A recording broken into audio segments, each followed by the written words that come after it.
France के lower museum में रखी मोनालिसा की पेंटिंग दुनिया के सबसे मशहूर पेंटिंग है।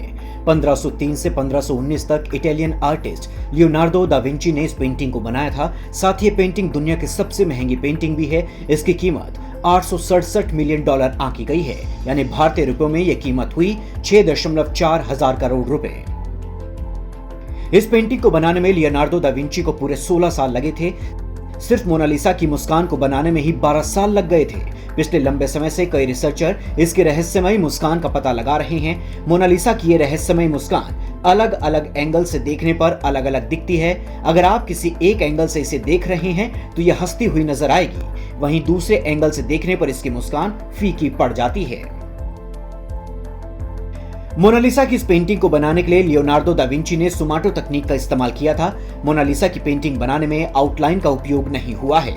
अभी यह सबसे बड़ा रहस्य है कि आखिर लियोनार्डो दा विंची ने बिना आउटलाइन के मोनालिसा की पेंटिंग कैसे बनाई होगी।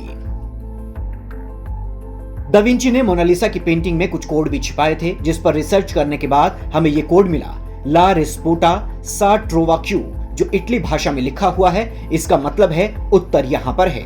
मोनालिसा की राइट आंख पर LV लिखा हुआ है और लेफ्ट आंख पर C या VB लिखा हुआ है। उनका दावा है कि LV का मतलब लियोनार्डो दा विंची हो सकता है। कुछ रिसर्चर्स का मानना है कि इस पेंटिंग के जरिए लियोनार्डो दा विंची ने हमें एलियन से आगाह किया है। मोनालिसा की पेंटिंग को आईने से सटाकर देखने पर बीच में एलियन की तस्वीर बनती है। हैरान करने वाली बात यह है कि लियोनार्डो दा विंची ने अपना सीक्रेट कोड यहीं पर लिखा था। लियोनार्डो दा विंची ने इस पेंटिंग को बनाने में सुमाटो तकनीक का इस्तेमाल किया था। इस तकनीक में रंगों का इस तरीके से बारीक इस्तेमाल किया जाता है कि तस्वीर पर पेंट किया गया है या नहीं ये पता ही नहीं चलता।